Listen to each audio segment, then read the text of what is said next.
Bem-vindos ao Tudo sobre E-commerce.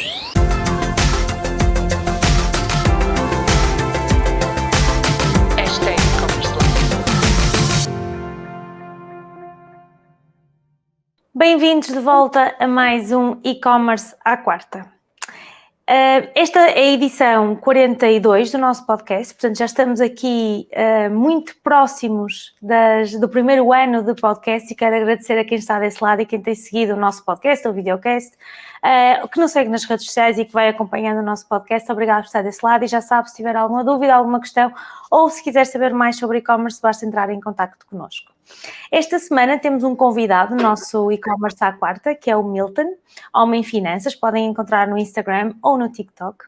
E obrigada, Milton, por teres aceito o desafio e passo-te já a palavra para que possas te apresentar para quem não conhece a tua página e não conhece o trabalho que tens feito. Queres falar-me um bocadinho então sobre aquilo que tens feito online e até os teus projetos?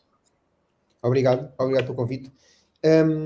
Pronto, eu tenho uma página há cerca de um ano e meio que fala Homem Finanças e fala sobre independência financeira e acreditando eu que existem 3 caminhos para a independência financeira, portanto é à volta desses 3 caminhos que a página faz o seu conteúdo.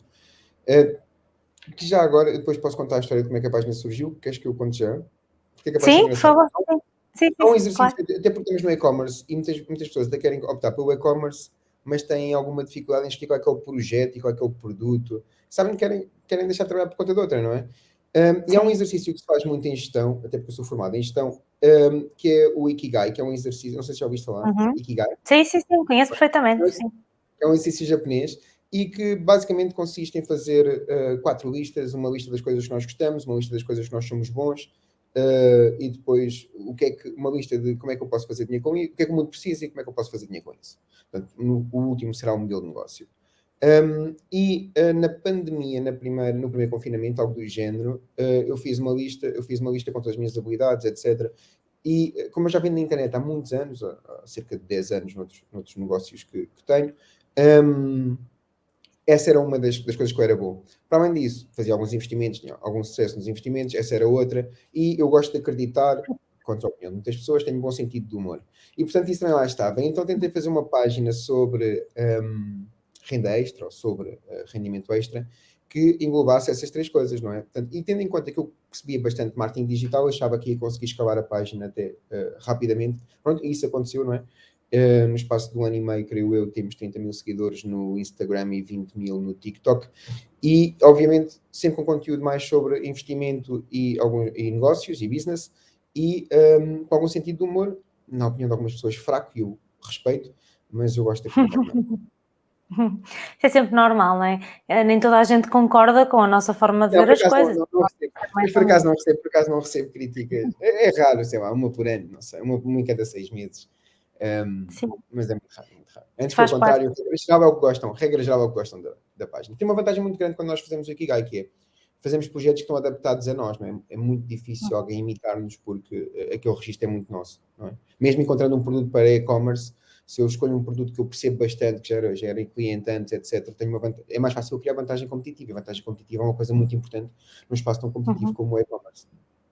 Claro, sim, e a verdade é que há cada vez mais pessoas a quererem lançar a sua loja online, seja a título individual, seja mesmo dentro de uma empresa, não é? Que já tem um produto, já está a vender alguma coisa e que quer fazer crescer o negócio. Mas olhando para as finanças pessoais e olhando para a parte mais pessoal, não é? Alguém que quer ter um rendimento extra ou alguém que quer se lançar sozinho, o que é que achas que seriam os primeiros conselhos que poderias dar ou as primeiras dicas que poderias dar a quem quisesse investir num projeto de e-commerce? Boa. Então, 80% dos negócios morrem nos primeiros 5 anos, não é? Sim, é verdade. Pronto. E por isso, se calhar, essa é a primeira coisa que nós devemos ter alguma atenção. E, na minha opinião, diminuir o risco inicial, acho que é, sem dúvida, uma coisa que nós devemos fazer. Imaginem que, por exemplo, eu trabalho por conta de outra. Eu posso começar com aquela expressão que os americanos usam bastante, do side hustle, não é? E o e-commerce ser uma coisa mais à parte. E depois, quando o side hustle já dá mais do que o emprego, aí sim, não é? Sair do emprego.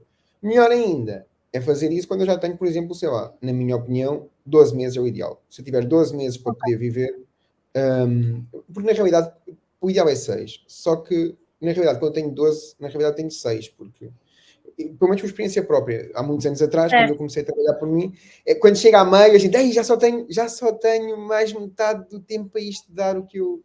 Não é? E acho que aí começamos, não sei. É uma opinião. Há sempre coisas que nós não esperamos que aconteçam, não é? Há sempre alguma conta, o carro, a avaria, não é? Há sempre alguma coisa que nós não temos em consideração. Não, regra número 1, qualquer negócio que a gente abra, alguma coisa não vai correr como nós esperamos. Sempre. Em vários negócios que lancei, nunca houve um em que a coisa corresse exatamente como eu previ. Não. Eu vou-vos dar um exemplo. O ano passado lancei uma aplicação e primeiro lugar na App Store das aplicações pagas, depois mudámos a estratégia, começou gratuita com 3 dias, com 3 dias para experimentarem e só depois é que convertia.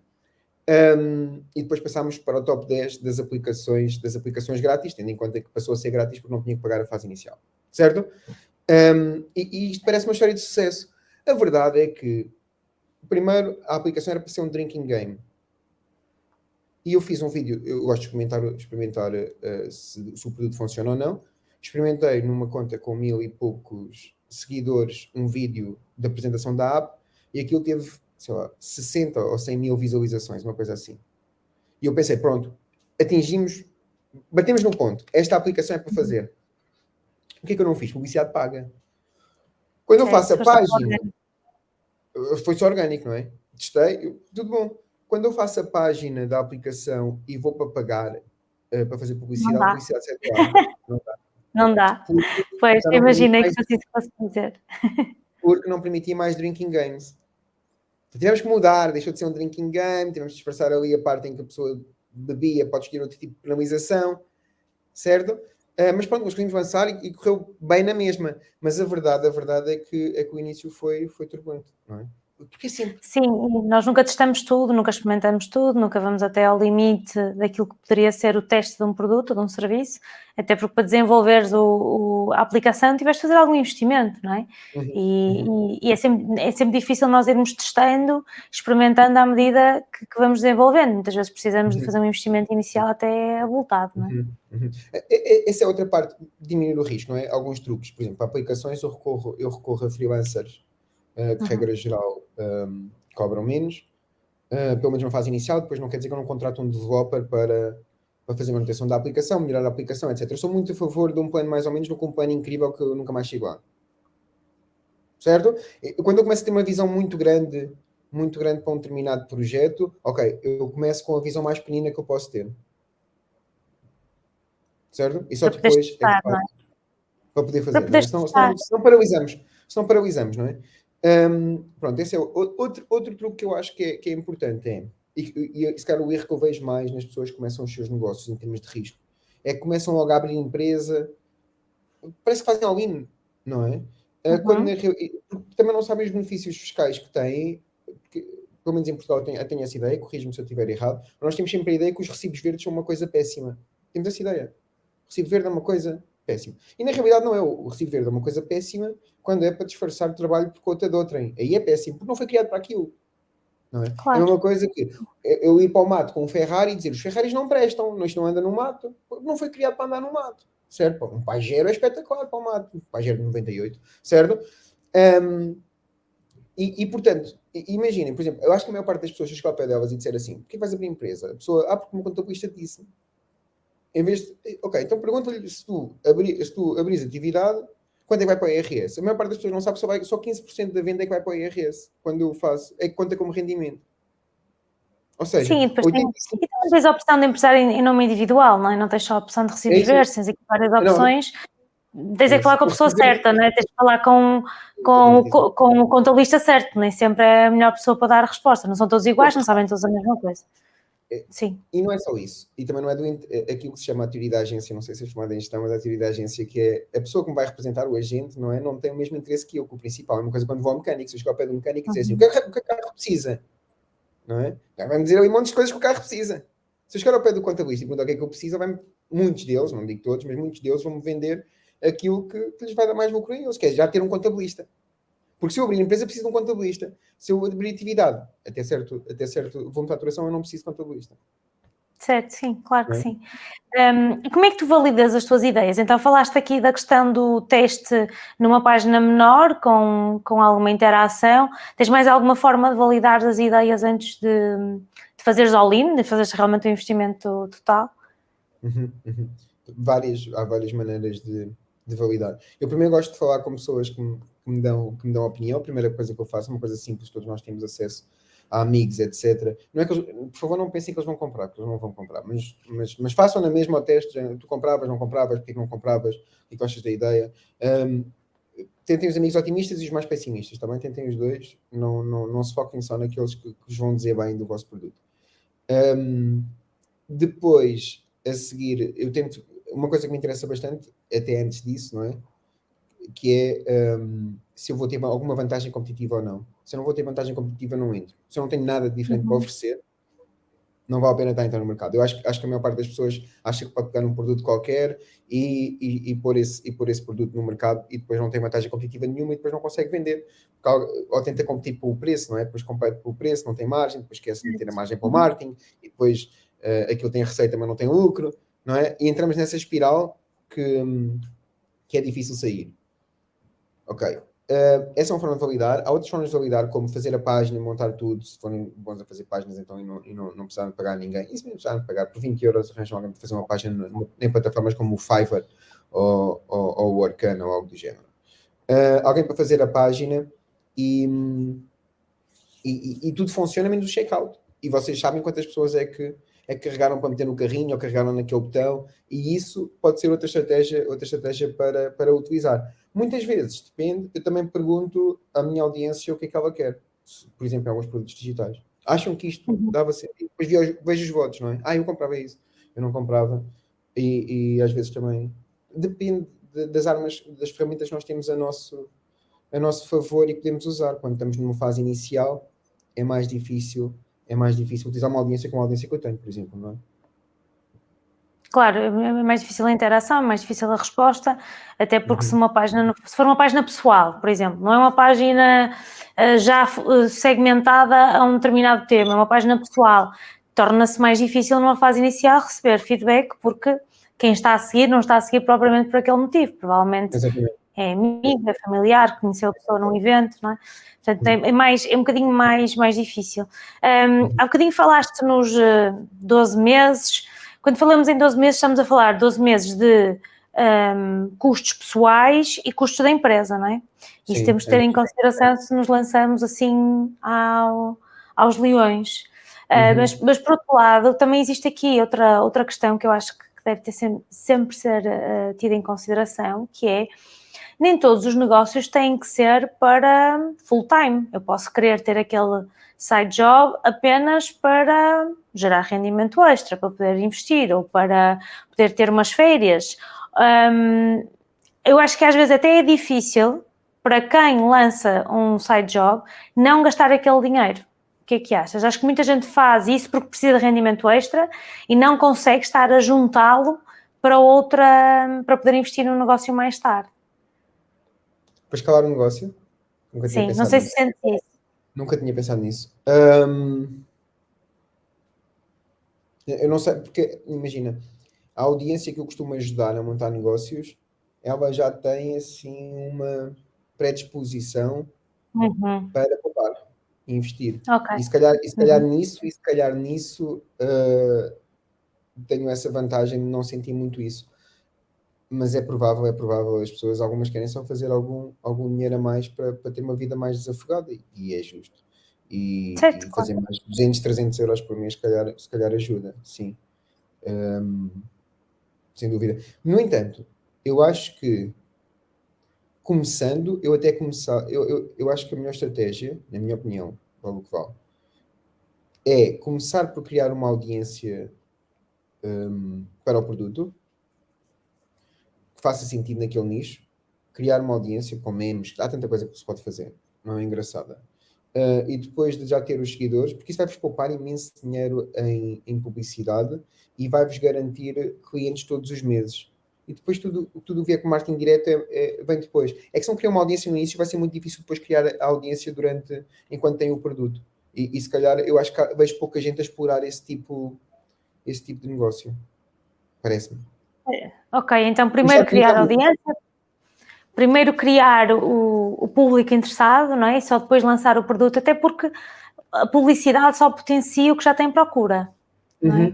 Se nós tentarmos usar a publicidade para criar um negócio, temos que ter uma margem muito maior, temos que ter muito mais folga financeira do que fazermos este trabalho contínuo de construção da audiência, e essa audiência vai adquirindo os nossos produtos e nós, ou serviços, ou seja o que for, e a partir dali nós vamos escalando. Eu acredito que a publicidade serve para escalar. Posso dar um exemplo até? Sim. Tenho uma aluna minha que criou uma página só com o gato, e a maior parte dos produtos que ela pede, ela ainda nem sequer tem loja online, porque vende pelo Instagram. Assim que vêm os produtos e ela apresenta o produto, tem todos vendidos. E consegue fazer um estoque pequeno, né? Que ele faz um estoque pequeno, ou então nem faz estoque, vende aquela, faz quase uma pré-venda, faz um lançamento, vende agora vou vender isto. E quando chega, vende, acaba por vender tudo. Portanto, claro, isso é muito interessante. Produtos pagados, se não estou em erro. Sim. O segmento de animais de estimação, aqueles segmentos mais de coisas que nós gostamos, não é? Das nossas paixões, sejam os nossos animais de estimação, sejam atividades que gostamos de fazer, às vezes é interessante nós entrarmos nesses nichos, primeiro porque nós conhecemos muito bem as pessoas que estão do outro lado, provavelmente somos iguais, não é? Se ela tem gato, tem o gato, ela sabe exatamente aquilo que gosta para o seu animal, portanto é mais fácil nós compreendermos quem está do outro lado, do que criarmos um negócio só porque vimos que havia ali um filão, há ali alguma coisa que nós achamos que possa ser interessante, mas depois não compreendemos o cliente, e acho que também tem a ver com essa construção da audiência. Eu construo uma boa audiência se eu compreender muito bem quem está do outro lado, se eu perceber exatamente quem são essas pessoas. Por isso é que na tua audiência tu tens pessoas que gostam de poupança, gostam de investimento, gostam de desenvolver os seus negócios, se calhar até mais no longo prazo, e percebem o longo prazo, e não aquela pessoa que quer o curto prazo e quer o retorno imediato. Era essa outra questão que eu também tinha para te colocar. Quanto é que, assim, se é possível quantificar o tempo que nós precisamos para garantir que um negócio está estável, a funcionar de forma automatizada? Há bocadinho também partilhavas comigo em off que gostas de projetos que possam ser mais automatizados, mais uma renda mais passiva, um rendimento passivo e não tão de envolvimento direto. Quanto tempo achas que um negócio necessita até estar num patamar que possa funcionar de forma automática? Achas que é imediato? Demora algum tempo? Depende do produto, não é? Se um produto digital é automático. No sentido, imagina, uma aplicação, não é? Uma aplicação vende-se na App Store. Tu tens o marketing, em que fazes conteúdo para a aplicação e que vende a aplicação. Portanto, a pessoa clica, vai diretamente para a App Store, faz download da app, deixa passar os 3 dias, inscreve-se ou não se inscreve, seja o que for, não é? Imagina, no primeiro mês tive 3 mil utilizadores, 3 mil inscrições, não é? É só manter o modelo de negócio a partir daí. Imagina, pode haver saturação da publicidade e trocar a publicidade, um ou outro post que é mais viral e depois aumenta o número, ou diminui o número porque aquele post não é tão bom e não está a funcionar tão bem. Mas tens pouca coisa quando é aliás, com o fundo no País das Maravilhas queremos entrar. Então, uma mini lição de finanças. Se a pessoa quer ter um rendimento extra, não é?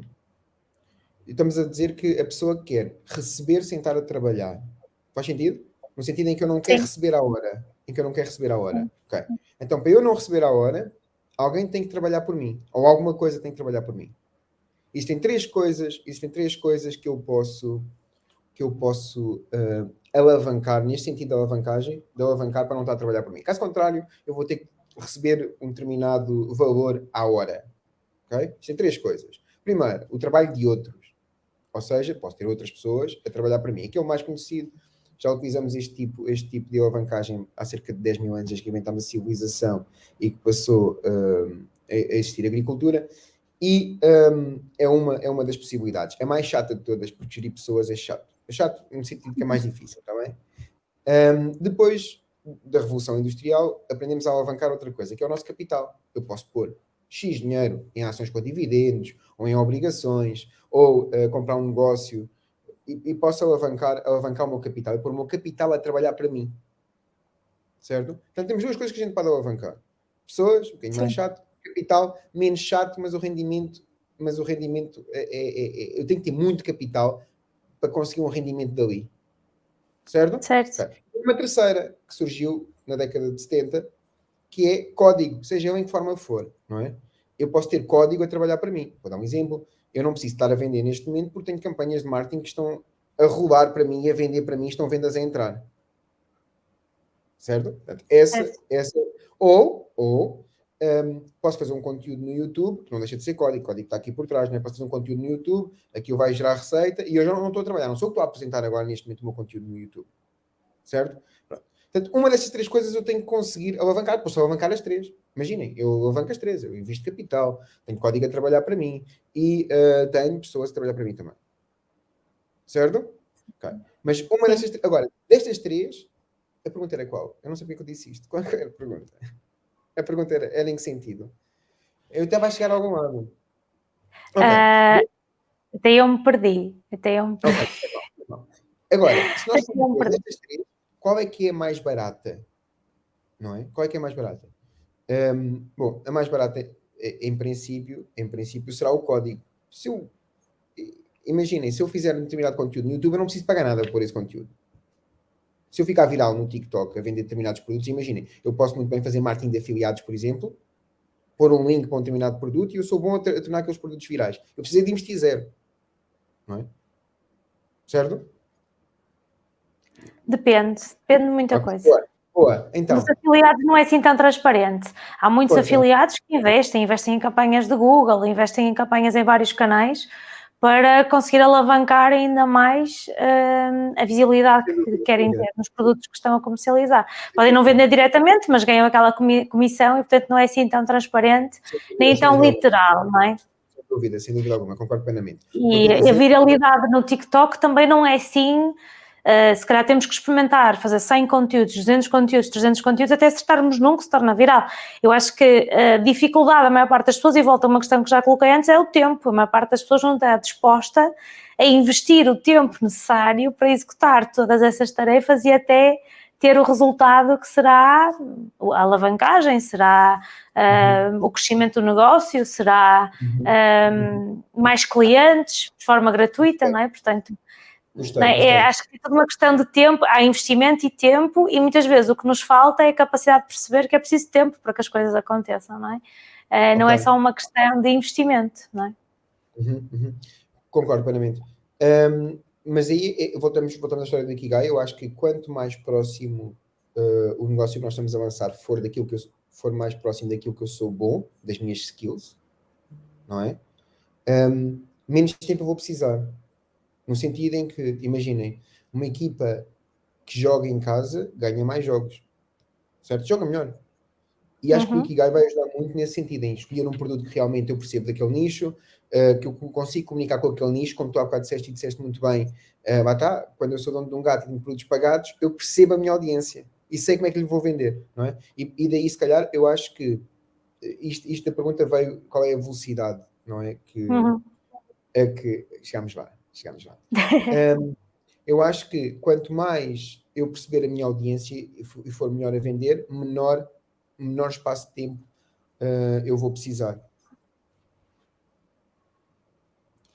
Olha, outra questão. Diz, desculpa, pensei que já tinha explicar melhor. No sentido em que, imaginem, por exemplo, se eu percebo o que é que me custou fazer crescer a página do Homem Finanças em termos de crescimento, o que é que me custou? Nada no sentido em que, imagina, pouco tempo, 1 ano e meio, coisa assim, temos 30 mil seguidores, não é? Porquê? Porque está muito moldado àquilo que eu sou. A mesma coisa para a aplicação. Como é que chegámos tão rápido aos 3 mil downloads no primeiro, top 10 no primeiro mês na App Store? Como é que nós chegámos aí? Porque também foi, o exercício veio até do Ikigai feito com a minha esposa, nós não tínhamos nenhum projeto em comum, é este projeto que vamos fazer, e portanto aquilo estava muito moldado a nós, sabíamos comunicar bem com a audiência, sabíamos como é que íamos vender, não é? E eu acho que isso ajuda, quanto mais perto for o produto daquilo que eu gosto de fazer e ajustado às minhas skills, mais rápido será o processo. quanto, imaginem, se eu tiver que entrar num nicho que eu não conheço bem, eu vou ter que aprender sobre o nicho. Tem ali uma curva de aprendizagem muito maior, e se eu não tenho, por exemplo, skills de marketing digital, vou ter que adquirir essas skills de marketing digital. Portanto, eu vou ter que demorar mais tempo, era nesse sentido, vou ter que demorar mais tempo a conseguir os meus objetivos. Certo. Sabes como é? A gente começa numa ponta, divaga até à outra e vai sempre ter ao sítio certo. Só que isto é normal, as conversas funcionam-se e nós começamos a criar os nossos raciocínios. Olha, tinha mais uma questão para te colocar, que isto é algo que eu vejo no meu dia-a-dia, na minha vida pessoal e profissional, que é quando um empresário inicia o seu processo, nem que seja um microempresário, um empresário no individual, o que nós quisermos, há muitas vezes a mistura entre o que é as finanças profissionais e as finanças pessoais. Principalmente micronegócios, em que a conta da empresa é a mesma que é pessoal, em que existe aqui muita mistura até do dinheiro que entra e do dinheiro que sai. Tens aqui algumas recomendações que possas fazer a estes empresários para que possam se organizar logo à partida? Há um livro bom que se chama Profit First. Eu não sei quem é que escreveu. Sim, conheço. Também existe o Profit First for E-Commerce Sellers, também recomendo, que é muito bom. Ok, boa. Pronto, e ele diz no livro que abrir 4 contas é uma das 4, alguma variação desta estratégia, não é? Portanto, Sim. uma para os impostos, não é? Outra para as despesas, outra para o lucro, e não me recordo qual era a quarta que ele dizia. Havia uma para o dono da empresa e na versão para e-commerce haver uma para os estoques. 5 contas. 5 é importante. Muito bem. Pronto, qualquer uma variação dessas é boa para nós sabermos o que é que podemos gastar, porque de facto não ter dinheiro para comprar o próximo stock, não é?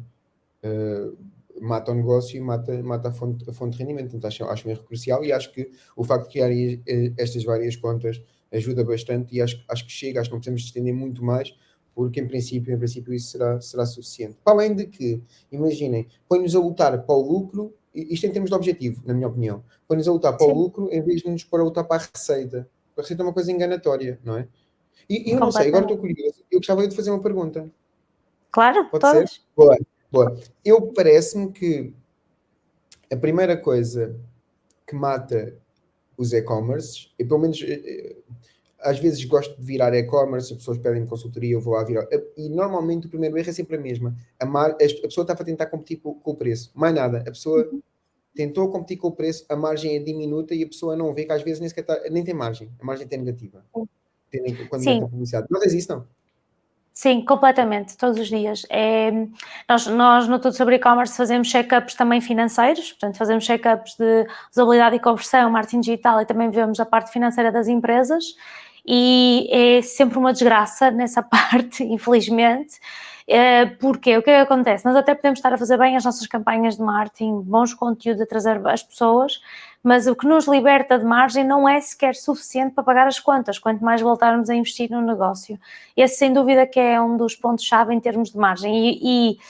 Enquanto que há 5 anos falávamos em 10% de investimento sobre vendas, 15% de investimento sobre vendas, hoje vemos empresas com mais margem a investir até 25% de cada venda em publicidade. E, portanto, é muito difícil para um negócio menor competir com isto, porque...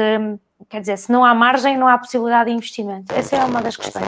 E depois é tudo que tem a ver com conciliações bancárias. Ninguém faz conciliações bancárias em Portugal. Importa-se tudo para a contabilidade em bolo e ninguém está a ver, por exemplo, tanto taxas que são pagas pelos métodos de pagamento, são pagas aos métodos de pagamento, ninguém está a avaliar isto, está muito a avaliar em bolo e não encomenda a encomenda ou até método de pagamento a método de pagamento. E transportadoras, está toda a gente muito mais uma vez a importar os custos em bolo para dentro do software da contabilidade e não estão a ver parceiro a parceiro, encomenda a encomenda, geografia a geografia, para poder identificar onde é que poderemos ir buscar dinheiro para investir no negócio. Boa. Tenho mais uma questão. Que também é curioso. Uma coisa que já aconteceu ter conhecimento de alguém que vendeu um negócio em sites como o Flippa, por exemplo? Em Portugal, não. Em Portugal, não. Já há algum tempo que vou ouvindo podcasts internacionais sobre quem comprou um negócio ou sobre quem está à procura de comprar um negócio de e-commerce. Houve aí uma febre muito grande de negócios dentro de Amazon, okay? Negócios muito automatizados, que eram com a Amazon FBA, portanto tinham lá o estoque localizado na Amazon, tudo era gerido à distância com fornecedores e depois colocado lá o estoque e basicamente era investimento publicitário que a empresa tinha que fazer. Mas a Amazon sendo exclusivamente a Amazon, é um projeto arriscado, porque se alguma coisa corre mal, eles fecham a conta e nós perdemos. Conheço negócios de 2 milhões de euros, 3 milhões de euros anuais, que bastou um erro ou dois de encomendas e eles fecharam. Então deixaram de se olhar tanto para esses negócios e passaram-se a olhar negócios mais incorporados, que têm loja online e que têm modelo marketplace e que trabalham em conjunto. Mas em Portugal não conheço nenhum que tenha sido vendido em nenhuma plataforma. Ok, 5 estrelas. Também não conheço, mas queria saber. Internacionais também já vi vendidos, mas queria aqui um caso português, ainda não é desta. A questão é que nós temos, não sei se já viste, se calhar já fizeste ou já viste fazer em due diligence numa compra de uma empresa e o volume de informação que é necessário obter, o número de reuniões que são necessárias que existam para que exista uma venda de uma empresa são até substanciais. Portanto, vender-se diretamente numa plataforma, em Portugal pelo menos, okay? Também estou a olhar muito à nossa legislação e às nossas regras contabilísticas, legais, acho mais difícil do que quando olhamos para um modelo de alguém que está nas Filipinas ou está em Bali ou até nos Estados Unidos, ou na Austrália, por exemplo. Há muitos casos de sucesso na Austrália. É muito mais fácil porque legalmente e fiscalmente eles são muito mais fáceis mesmo, a palavra é mesmo fácil. Nós somos muito mais complexos e, portanto, tudo o que tem a ver com a nossa análise financeira, de estoques, logística de um negócio, demora imenso tempo e envolve muitas pessoas e até consultores, portanto, é mais complexo. Ok, certíssimo. 5 estrelas. Muito bem. Acho que tem a ver com isso. Olha, e alguma coisa mais gostarias de partilhar com a nossa audiência do Tudo sobre E-Commerce, neste nosso E-Commerce à quarta? Não, eu acho que eu acabei por não falar na anatomia. Uma coisa, um conselho que eu se calhar tenho dado aqui na anatomia do negócio mais automatizado, e voltando a pegar na vantagem competitiva, não é? Portanto, eu acho que não vale a pena abrir nenhum negócio. Esta é a minha opinião.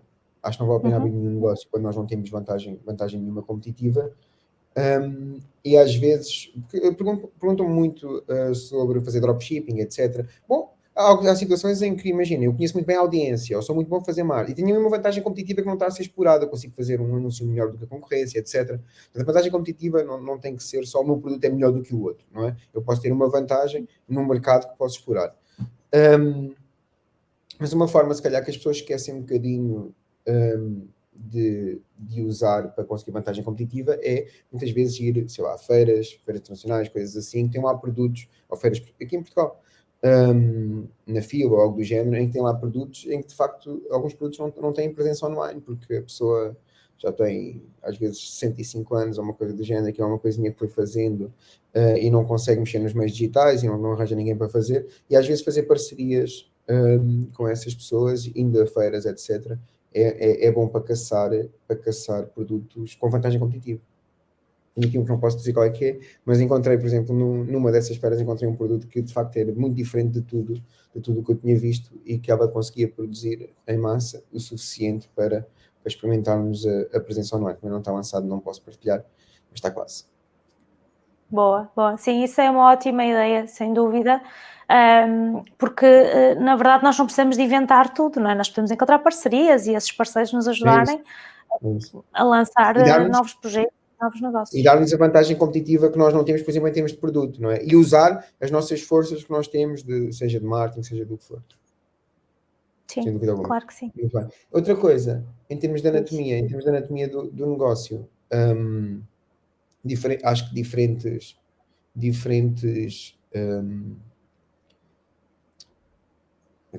negócios têm anatomias diferentes no automatismo, não é? Por exemplo, imagina, uma aplicação não custa nada automatizar, porque fica na App Store, é vendido na App Store. Imagina, no máximo arranjo um assistente virtual que trata das das reviews, etc., de responder às pessoas que gostaram ou que não gostaram da aplicação e dos e-mails com pedidos de informação, e é mais fácil. No que toca, e o pagamento é feito diretamente, e o controle é feito pela própria App Store, portanto, há aqui imensas coisas já estão automatizadas quando eu recorro a essas plataformas. Em termos de produto físico, é mais difícil, regra geral, principalmente porque eu não gosto de usar o AliExpress ou o Alibaba ou algo do género. Normalmente gosto mais de arranjar alguém que tenha um produto, e normalmente é mais falado. E nos serviços também é muito, muito, muito mais difícil, normalmente quase impossível de automatizar, a menos que seja aquilo que se chama Software as a Service. Por isso, se querem um rendimento mais passivo, ter isso em conta, não é? Antes de escolher o produto, não é? Ter isso em conta de, ok, quanto é que eu quero trabalhar? Não é? Porque eu quero ter um negócio ou quero ter um autoemprego? Porque há pessoas que confundem, há amigos meus que dizem, tenho um negócio. Não tenho negócio nenhum, tu trabalhas mais do que trabalhavas de antes, quando trabalhavas para outra de outra. Que negócio é que tu tens, não é? O negócio é que tem a ti, já não é mau. Portanto, e se calhar, se nós pensarmos estas coisas no início, não é? Criamos prioridades e é mais fácil. Agora, por exemplo, para automatizar serviços, se calhar recorrer a plataformas como Fiverr para fazer automatização, ou a Upwork, e depois recorrer a outros freelancers, há maneiras de o fazer também, mas é mais complicado. Eu disse que era quase impossível, não é quase impossível, mas é mais, de facto, mais complicado fazer essa automatização de serviços. Produtos digitais, é mais fácil. Sim, se forem produtos digitais, um infoproduto, não é? Tens um conhecimento único sobre fazer um tipo de artesanato, por exemplo, crochê. Tens um conhecimento único sobre fazer bonecos em crochê. Porque não vender esse conhecimento? Podes vender os bonecos, mas também podes vender o conhecimento para os fazer e até podes vender também os padrões que desenvolves. Portanto, há aqui várias coisas que podes ter num único segmento, não é? Não precisamos de vender só uma coisa.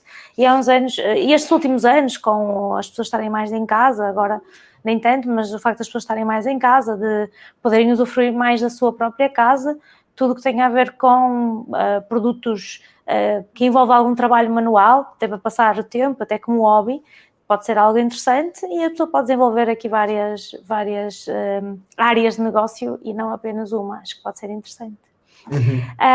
Bem, Milton, acho que chegamos ao nosso tempo. Nós temos sempre aqui mais ou menos os 30 minutos, já devemos ter ultrapassado um bocadinho, mas sem problema. Obrigado pela tua disponibilidade.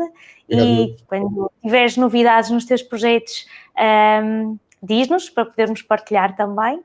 E o resto da audiência, muito obrigada e até para a próxima semana para mais um e-commerce à quarta. Muito obrigado.